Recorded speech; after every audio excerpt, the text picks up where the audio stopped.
नमस्कार मित्रों, कैसे हैं आप सब लोग। उम्मीद है बेहतर होंगे।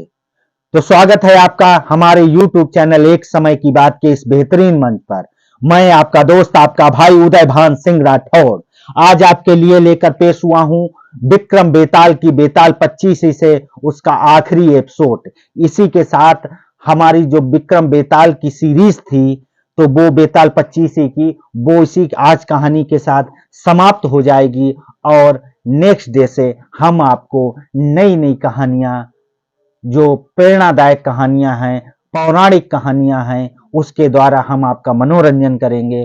तो दोस्तों, और उससे आपको कुछ सीखने को मिलेगा। हमारा आपके लिए यही है कि हम ज्यादा से ज्यादा आपके लिए, आपके जीवन के लिए कहानियों के माध्यम से कुछ ना कुछ आपको मोटिवेट कर सकें, प्रेरणा दे सकें। तो दोस्तों, हमारी आपसे यही गुजारिश है, अगर हमारी कहानियां आपको पसंद आती हैं तो प्लीज हमारे चैनल को सब्सक्राइब करें और हमें कमेंट करें, लाइक करें और हमें सपोर्ट करें। तो दोस्तों, देरी ना करते हुए शुरू करते हैं आज का एपिसोड, जो विक्रम बेताल की अंतिम कहानी है, जिसका शीर्षक है भिक्षु शांतशील की कथा। जो भिक्षु थे शांतशील, उनकी कथा हम आपको सुनाने जा रहे हैं।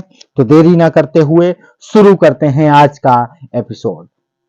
24 बार लगातार प्रयास करने के बाद आखिरकार राजा विक्रमादित्य सबको शमशान ले जाने में कामयाब हो जाते हैं और बेताल सबको त्याग देता है। आगे जानिए क्या हुआ। जब राजा विक्रमादित्य सबको लेकर योगी के पास पहुंचते हैं, तो पूरे ध्यान से इस कहानी को सुनते रहें। जब राजा विक्रमादित्य और उसके कंधे पर सबको देखकर योगी बहुत खुश हुआ। उसने खुशी जताते हुए राजा से कहा, हे राजन, आपने इस मुश्किल काम को करके यह साबित कर दिया है कि आप सभी राजाओं में सबसे श्रेष्ठ हैं।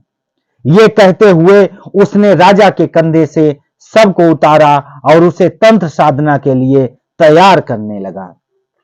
जब तंत्र साधना हो गई तो उसने राजा से कहा, हे राजन, अब आप इसे लेटकर प्रणाम करें। इतना सुनते ही राजा को बेताल की बात आ गई। उसने योगी को कहा, मुझे ऐसा करना नहीं आता, इसलिए आप मुझे पहले करके बता दें, फिर मैं ऐसा कर लूंगा।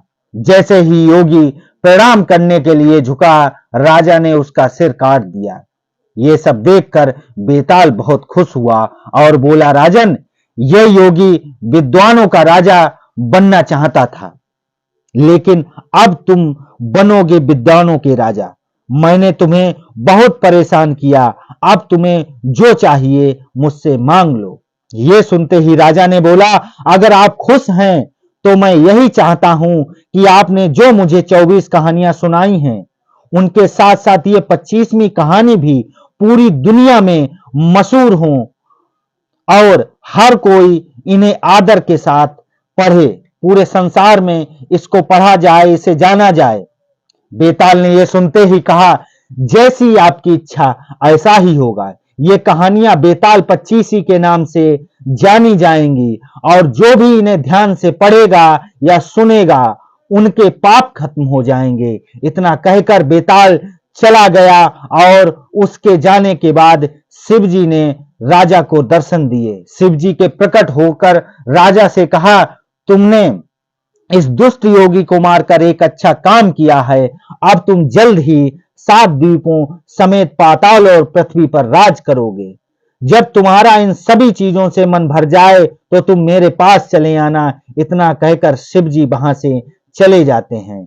इसके बाद राजा अपने नगर गए और वहां जब सब को राजा की वीरता के बारे में पता चला, सभी ने राजा की प्रशंसा की और खुशियां मनाई।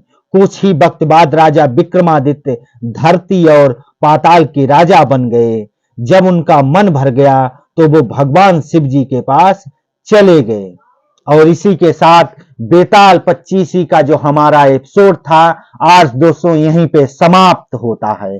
और इस कहानी से जो सीख मिलती है वो यही है कि बुराई की कभी जीत नहीं होती है। अगर व्यक्ति का मन साफ हो और उसमें धैर्य हो तो उसे हर जगह मान और सम्मान मिलता है। तो दोस्तों, हमारा आपसे यही आग्रह है कि आप अपने मन को बहुत साफ रखें और धैर्य को बनाए रखें।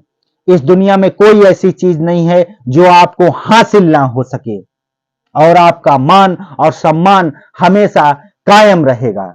तो दोस्तों, बेताल 25 का जो हमारा जो सीरीज थी वो पूरी समाप्त होती है आज, और आगे से नेक्स्ट एपिसोडों में हम आपके लिए बेहतर से बेहतर कहानियां, पौराणिक कहानियां, आध्यात्मिक कहानियां, मोरल कहानियां, प्रेरक कहानियां, जो भी हो सकेगा, जितना जिससे हम आप लोगों को मोटिवेट कर सकेंगे, आप लोगों को उत्साहित कर सकेंगे, आप लोगों के मन में ऊर्जा का संचार कर सकेंगे कहानियों के द्वारा, उतना मैं जरूर करूंगा। तो इसी के साथ इस एपिसोड को समाप्त करते हैं। मिलते हैं नई कहानी, नए एपिसोड के साथ। जय भारत, जय हिंद।